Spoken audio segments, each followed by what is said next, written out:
Hello guys, हम कर रहे हैं कॉर्पोरेट अकाउंटिंग। आज हम स्टार्ट कर रहे हैं चैप्टर नंबर 4 जिसका नाम है इशू ऑफ डिवेंचर। 3 चैप्टर मैं पहले करा चुका हूं, issue of shares, redemption of preference shares and buyback of shares. आइए आज का चैप्टर स्टार्ट करें। लेक्चर नंबर फर्स्ट है इस चैप्टर का, issue of debenture, chapter number 4। Debentures क्या होते हैं? तो देखो, डिवेंचर से इशू करने से जो हमारे पास फंड आता है ना, उसको बोरोड फंड बोलते हैं, बोरोड फंड। ठीक है, यानी कि ये डेप्ट होता है।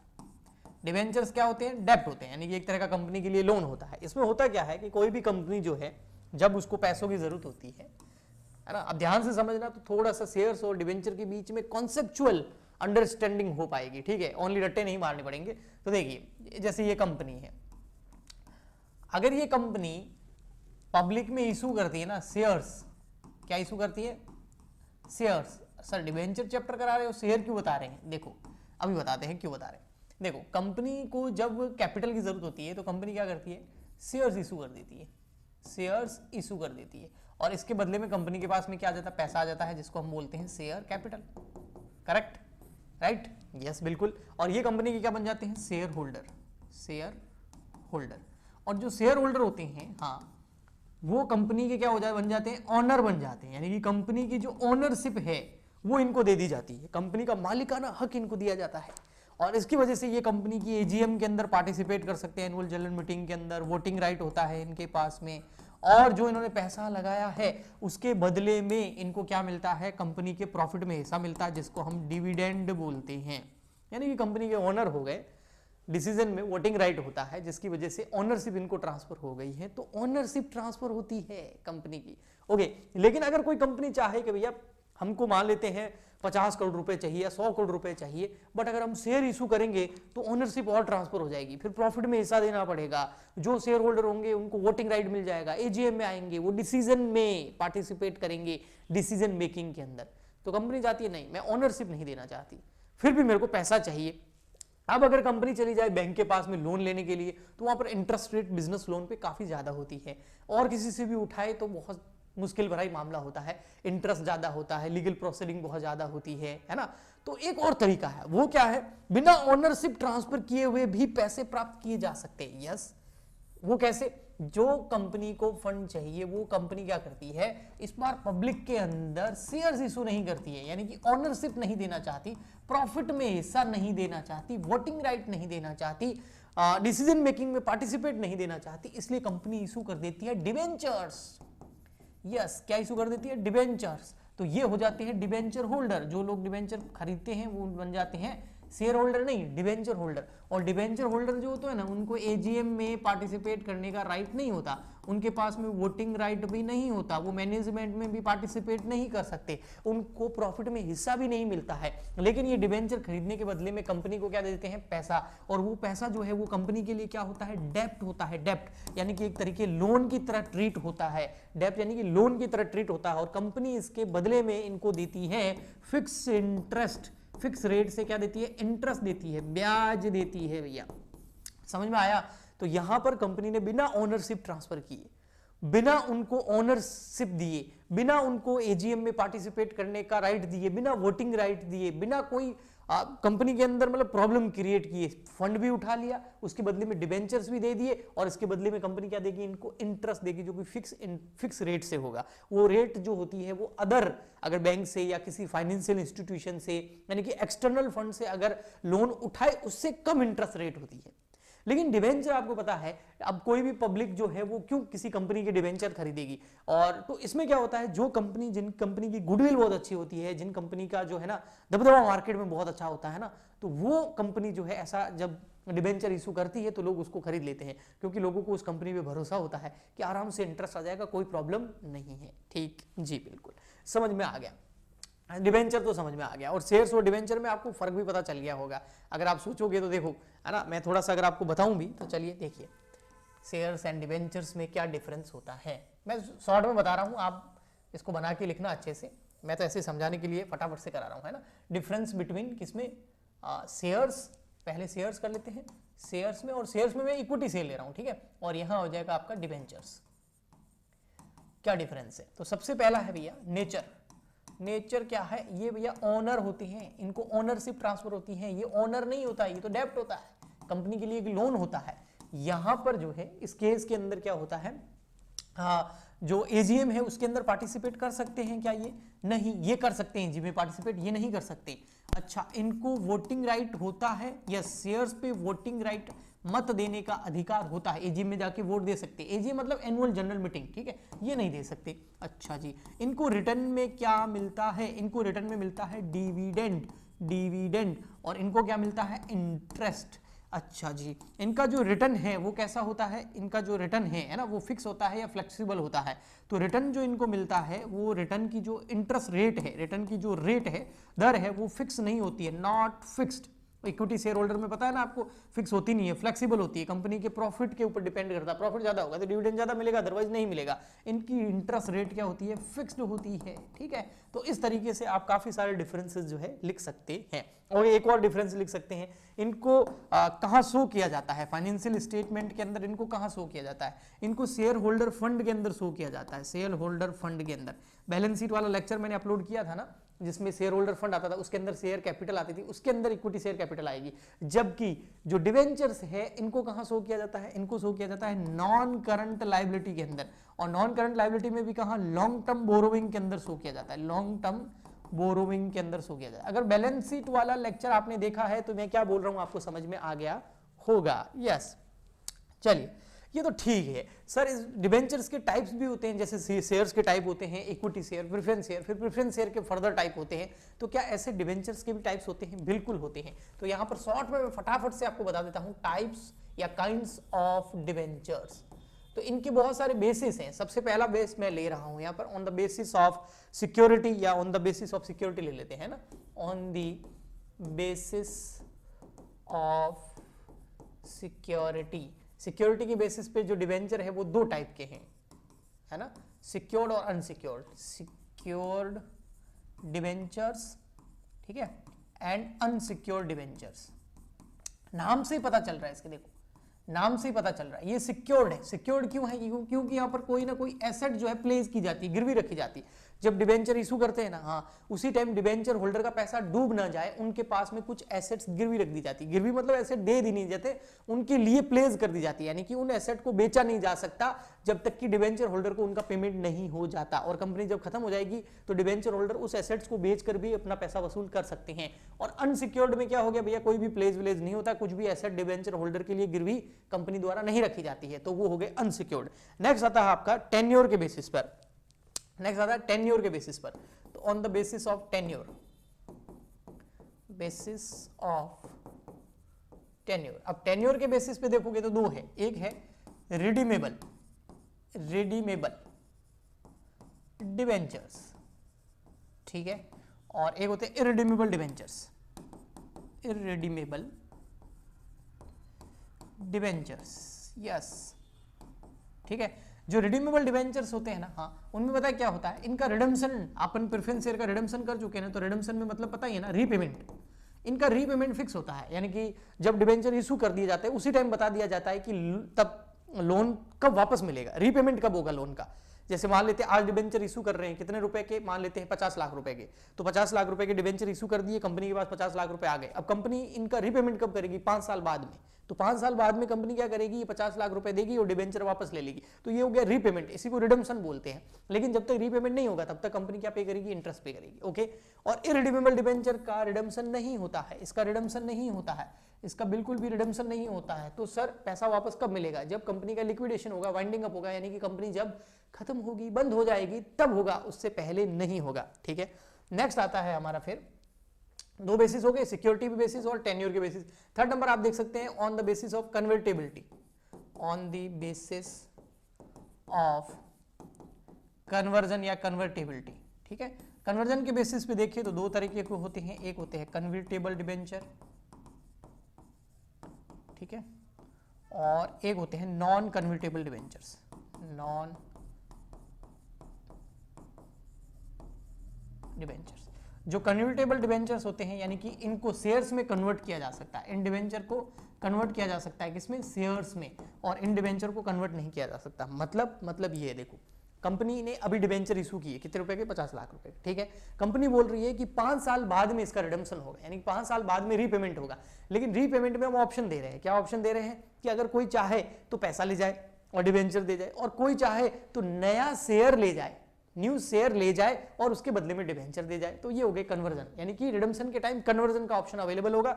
और नॉन कन्वर्टेबल का मतलब होता है भाई कन्वर्जन वगैरह कुछ नहीं होगा, आपको पूरा का पूरा पैसा जो है रीपेमेंट करना पड़ेगा, पैसा वापस देना पड़ेगा। नेक्स्ट आता है on the basis of registration, registration के ऊपर बेसिस है ना, on the basis of registration. तो इसमें दो तरह के होते हैं फर्दर, हर बार दो तरह के मिलेंगे आपको। एक होगा रजिस्टर्ड डिबेंचर्स और एक होते हैं बियरर डिबेंचर्स, बियरर डिबेंचर्स। देखो रजिस्टर्ड डिबेंचर होते हैं ना, हाँ वो कौन से होते हैं पता है? डिबेंचर इशू करते ही जो डिबेंचर होल्डर का नेम है, नेम ऑफ डिबेंचर होल्डर, किसका name? Name of debenture holder, debenture holder का नाम जो है वो कंपनी के रजिस्टर्ड के अंदर लिख दिया जाता है, कंपनी के रजिस्टर्ड के अंदर लिख दिया जाता है। और कंपनी के रजिस्टर्ड में जिस व्यक्ति का नाम लिखा हुआ है, जिसको इशू किए गए हैं, अब इंटरेस्ट उसी को पे होगा, और जब रिडम्पशन होगा यानी कि प्रिंसिपल अमाउंट का रीपेमेंट होगा तो उसी को होगा जिसका नाम लिखा हुआ है। लेकिन बियरर डिबेंचर जो होते हैं उनका नाम रजिस्टर्ड में नहीं लिखा जाता है। अब इसमें इंटरेस्ट उसको मिलेगा जिस इंटरेस्ट पेमेंट करने की डेट पर जिसके पास में डिबेंचर होंगे। मान लेते हैं मैंने कंपनी से डिबेंचर खरीद लिए और फिर मैंने किसी और को बेच दिया, आपको बेच दिए तो इंटरेस्ट आपको मिलेगा, आपने किसी और को बेच दिया तो इंटरेस्ट उसको मिलेगा। समझ में आ गया? तो ये हो गए बियरर डिबेंचर्स, ठीक। नेक्स्ट आता है आपका 5th number, on the basis of priority, on the basis of priority, priority के बेसिस पर। अब ये है, एक तो है फर्स्ट डिबेंचर, बहुत इजी है ये तो, फर्स्ट डिबेंचर, और एक आते हैं सेकंड डिबेंचर, ठीक है। जो फर्स्ट डिबेंचर्स होते हैं वो कौन होते हैं पता है? जिनको प्रायोरिटी होती है सेकंड डिबेंचर से। किस चीज की प्रायोरिटी? कि इससे पहले फर्स्ट वाले डिबेंचर को इंटरेस्ट पे किया जाएगा, इससे पहले फर्स्ट वाले डिबेंचर का अमाउंट रीपेमेंट किया जाएगा, फर्स्ट वाले डिबेंचर का जब इंटरेस्ट पेमेंट हो जाएगा फिर सेकंड वाले डिबेंचर को इंटरेस्ट पे किया जाएगा। यानी कि फर्स्ट और सेकंड एक प्रायोरिटी का बेसिस बना दिया। तो ये थे टाइप्स ऑफ डिबेंचर्स, ठीक है। अब नेक्स्ट पार्ट हमारा जो आता है पता है आपको कौन सा? वो आता है अकाउंटिंग, अकाउंटिंग ऑफ डिबेंचर्स। अब अकाउंटिंग ऑफ डिबेंचर्स में हम क्या करेंगे? देखो सबसे पहले हमारे यहां पर आता है जब हम करते हैं issue of debentures, issue of debentures, ठीक है। अब इशू ऑफ डिबेंचर्स के अंदर जो डिबेंचर हम इशू करते हैं बेटा वो 3 रीजन से किए जा सकते हैं। सर 3 रीजन कौन से? है ना, फर्स्ट रीजन है इसका, इसको ए चार्ट समझ लो आप, ठीक है। तो फर्स्ट नंबर आता है issue of debenture for cash, यानी कि पैसे के लिए डिबेंचर इशू करना। सेकंड नंबर हमारा जो आएगा वो आएगा issue of debenture, issue of debentures for consideration of other than cash, यानी कि कैश के अलावा, मतलब कोई एसेट परचेज कर ली और उसके बदले में डिबेंचर इशू कर ली, हमने शेयर्स में भी देखा था ऐसा। और थर्ड नंबर आता है issue of debenture as collateral security, ये एकदम नया है, एज कोलेटरल सिक्योरिटीज। देखो बेटा अब जितने भी क्वेश्चन है ना उन सब में बैलेंस शीट में क्या इफेक्ट पड़ता है वो भी हमको देखना होता है, क्वेश्चंस के अंदर बोला हुआ होगा। तो आई होप आपने बैलेंस शीट वाला लेक्चर देख लिया होगा, मैंने अपलोड कर दिया है और प्लेलिस्ट भी बना के उसके अंदर भी डाल दिया है, कॉर्पोरेट अकाउंटिंग की प्लेलिस्ट बना दी है, ठीक है। सबसे फर्स्ट करते हैं हम आज ये issue of debenture for cash. आइए, issue of debentures for cash, यानी कि डिबेंचर इशू करेंगे और उसके बदले में क्या मिलेगा? पैसा मिलेगा। लेकिन इसमें देखिए ये जो डिबेंचर हम इशू करते हैं ये 3 तरीके से कर सकते हैं। 3 तरीके कौन से सर? एक तो हम इशू कर सकते हैं डिबेंचर को किस पे? At par, debenture issue at par. एक डिस्काउंट, अब आप बोलोगे सर डिस्काउंट पे इशू कर सकते हैं? हाँ बिल्कुल कर सकते हैं, शेयर्स नहीं कर सकते, डिबेंचर तो कर ही सकते हैं ऑन प्रीमियम। अब इसमें होगा क्या? एट पार किसको बोलेंगे? तो हम कंपेयर करेंगे face value and issue price को। अगर फेस वैल्यू है 10 रुपए, इशू प्राइस भी 10 रुपए है, तो डिबेंचर इशू हो जाएंगे एट पार। हम क्या बोलेंगे, मतलब डिबेंचर इशू हो गए एट पार। अगर डिस्काउंट पे कब बोलेंगे, जब 10 रुपए का डिबेंचर है और उसको इशू कर रहे हैं 9 रुपए में, और अलाउड है। शेयर्स जो होते हैं वो डिस्काउंट पे इशू नहीं कर सकते, लेकिन डिबेंचर को डिस्काउंट पे इशू कर सकते हैं। तो यहाँ पर 1 रुपीज का क्या हो जाएगा, हमारे लिए लॉस हो जाएगा। ठीक है, ऑन प्रीमियम का मतलब क्या, 10 रुपीज का डिबेंचर है और उसको आपने 12 रुपए में इशू कर लिया, तो यहाँ पर 2 रुपए का आपको क्या हो जाएगा, प्रॉफिट हो जाएगा। इसको हम क्या बोलते हैं, सिक्योरिटी प्रीमियम। ओके, ठीक है जी। आइए अब इसकी जनरल एंट्री करते हैं। सबसे पहले तो हम करते हैं जनरल एंट्रीज। ठीक है, जनरल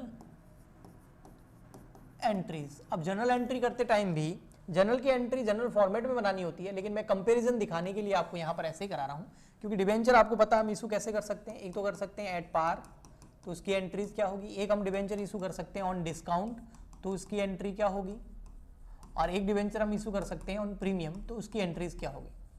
शेयर्स की तरफ डिबेंचर्स के अंदर भी ये चीज होती है। क्या चीज होती है कि जो डिबेंचर इशू किए जाएंगे ना, वो उसका जो अमाउंट है वो इंस्टॉलमेंट में मंगा जाएगा, यानी कि application money, allotment money, first call money, final call money, है ना।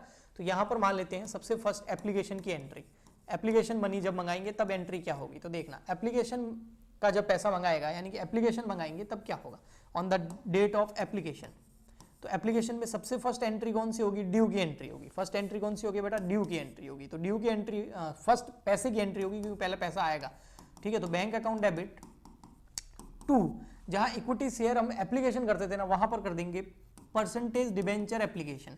अब आप बोलोगे सर परसेंटेज क्या है, परसेंटेज का मतलब है यहाँ पर इंटरेस्ट रेट से। डिबेंचर के आगे जो परसेंटेज दे रखा होगा उसका मतलब क्या चीज से है, इंटरेस्ट रेट, भाई कितना इंटरेस्ट लगेगा, क्योंकि डिबेंचर है ना, लोन है। ओके, तो ये हो गया आपका application money received. Application money हो गई आपकी रिसीव्ड।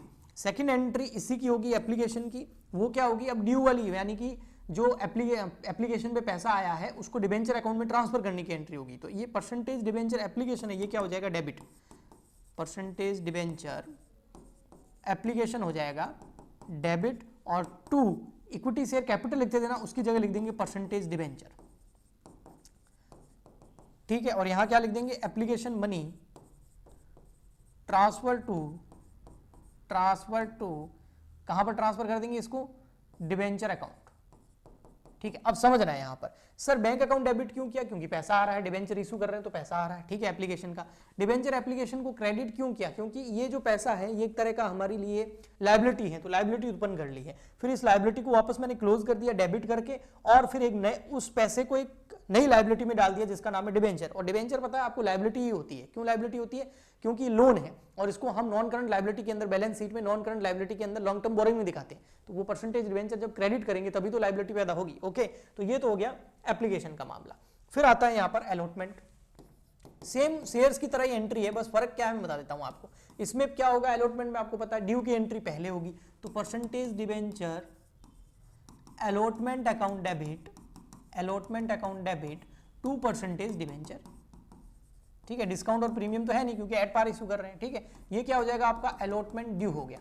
ये क्या हो गया, अलॉटमेंट ड्यू हो गया। और फोर्थ नंबर एंट्री हो जाएगी जब ये अलॉटमेंट का पैसा आएगा, bank account debit to percentage debenture, allotment क्या हो जाएगा, क्रेडिट। और यहां हम लिख देंगे अलॉटमेंट मनी रिसीव्ड।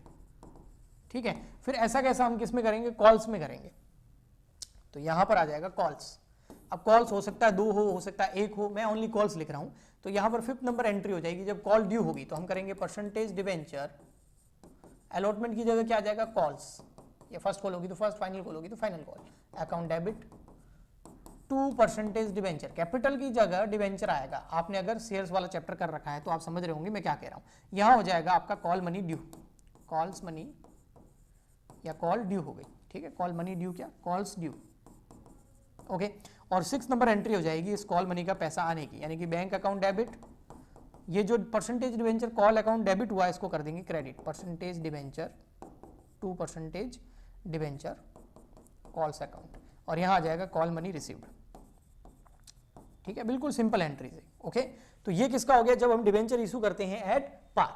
अगर डिबेंचर इशू करें हम किस पे, डिस्काउंट पे, तो उस केस में क्या होगा बेटा, देखो ये वाली एंट्री जो है ना एप्लीकेशन वाली, यहाँ पर एप्लीकेशन की एंट्री होगी, हाँ तो एप्लीकेशन की एंट्री जो है ना ये होगी फर्स्ट नंबर और सेकंड नंबर, ये बिल्कुल हो जाएगी सेम सेम सेम किसकी तरह, इसकी तरह, ये वाली एंट्री बिल्कुल सेम हो जाएगी आपकी, ठीक है।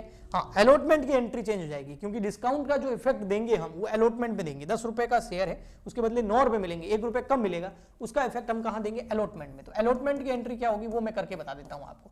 अलॉटमेंट में सबसे पहले ड्यू की एंट्री होगी, ये वाली percentage debenture allotment account debit, percentage debenture allotment account debit. और डिस्काउंट मैंने बताया था, अगर डिस्काउंट पे अगर डिबेंचर इशू कर रहे हैं तो डिस्काउंट हमारे लिए लॉस है, as per nominal rule all expenses and losses are debit, so हम यहाँ पर डिबेंचर डिस्काउंट को कर देंगे डेबिट, तो discount on issue of debenture account debit, और 2 आ जाएगा आपका परसेंटेज डिबेंचर।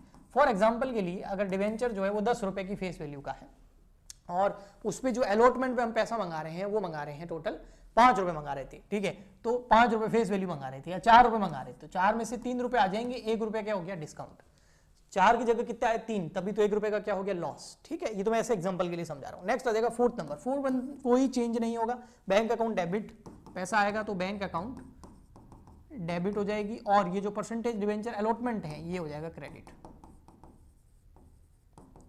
ठीक है, ओके। नरेशन यहां पर आ जाएगा आपका अलॉटमेंट ड्यू और यहां आ जाएगा अलॉटमेंट मनी रिसीव्ड, ठीक है, ओके। नेक्स्ट एंट्री नंबर जो कॉल्स वाली है उसमें कोई चेंजेस होगा, नो चेंज, कॉल्स में कोई चेंज नहीं होगा। कॉल्स की एंट्री नंबर 5th 6th जो भी फर्स्ट कॉल फाइनल कॉल है वो क्या रहेगी, सेम एज पर जैसा कि हम पार पे करते थे, यानी कि ये दोनों एंट्री क्या रहेगी, सेम रहेगी, ओके। अब आ जाते हैं हम यहां पर प्रीमियम वाले मामले पे, ये देखो यहां पे प्रीमियम वाले पे आ जाते हैं, ठीक है। तो प्रीमियम में क्या होगा, जो एप्लीकेशन की एंट्री है, क्योंकि in the absence of information हम ये मानते हैं, एज्यूम करते हैं कि प्रीमियम जो है वो अलॉटमेंट के साथ में आएगा, तो एप्लीकेशन की एंट्री जो है फर्स्ट नंबर और सेकंड नंबर फर्दर सेम रहेगी, ठीक है, समझ गए, सेम रहेगी, सेम एज एट पार। हाँ जो ये अलॉटमेंट की एंट्री है बिल्कुल चेंज होगी, 100% चेंज होगी। ये एंट्री कैसे चेंज होगी वो मैं करके बता देता हूँ। अलॉटमेंट की एंट्री चेंज हो जाएगी, इसमें वही entry number 3rd percentage debenture allotment account debit हो जाएगा, अलॉटमेंट अकाउंट डेबिट हो जाएगा, और लॉस नहीं है, प्रीमियम पे डिबेंचर इशू करते हैं तो प्रॉफिट है, और प्रॉफिट हमेशा क्या होता है, क्रेडिट होता है, तो यहां पर लिख देंगे टू सिक्योरिटीज प्रीमियम, प्रॉफिट को कहां डाल देंगे, सिक्योरिटी प्रीमियम अकाउंट में डाल देंगे, और 2 आ जाएगा परसेंटेज डिबेंचर, ओके। मान लेते हैं अलॉटमेंट में आने कितने थे, 4 रुपए, लेकिन आएंगे कितने, 5 रुपए, क्यों, क्योंकि 4 रुपए तो फेस वैल्यू के, 1 रुपया किसका आ रहा है ज्यादा, प्रीमियम का, इस तरीके से, ओके ठीक। और यहां लिख देंगे अलॉटमेंट क्या हो गया आपका, ड्यू हो गया। एंट्री नंबर 4 जो है उसमें क्या होगा, बैंक अकाउंट डेबिट हो जाएगा आपका अलॉटमेंट के अंदर, और ये परसेंटेज डिबेंचर अलॉटमेंट जो है ये क्रेडिट हो जाएगा, कितने रुपए से, डेबिट कितने से, 5 से, तो क्रेडिट भी 5 रुपए से, ओके। न्यूमेरिकल करेंगे तो आगे आपको ये अमाउंट तो समझ में आ जाएगा। अभी एंट्रियां देख लो, फिर आती है हमारी कॉल्स की बारी। कॉल्स की एंट्री जो है वो सेम रहेगी, कोई भी उसके अंदर चेंजेस नहीं रहेंगे। तो कॉल्स जो है उसमें एंट्री नंबर 5th और entry number 6th both same रहेगी, एज पर एट पार जैसे हम इशू करते थे, सेम वैसे ही, ओके। तो ये मैंने आपको एक चार्ट के अंदर बताया है, यहाँ पर देखिए, इसको छोटा करूं तो पूरा आप स्क्रीनशॉट ले सकते हैं, ठीक है, ये रहा, यहां ले लीजिए स्क्रीनशॉट, फिर ये एंट्रीज का ले लीजिए, ओके ठीक है। तो नेक्स्ट लेक्चर में हम इसके न्यूमेरिकल क्वेश्चन करेंगे। आज के लिए इतना ही। प्लीज ज्यादा से ज्यादा लाइक करें, शेयर करें, सब्सक्राइब करें, कमेंट करें, ताकि मैं आपके लिए ऐसे लेक्चर लाता रहूं। Goodbye, thank you.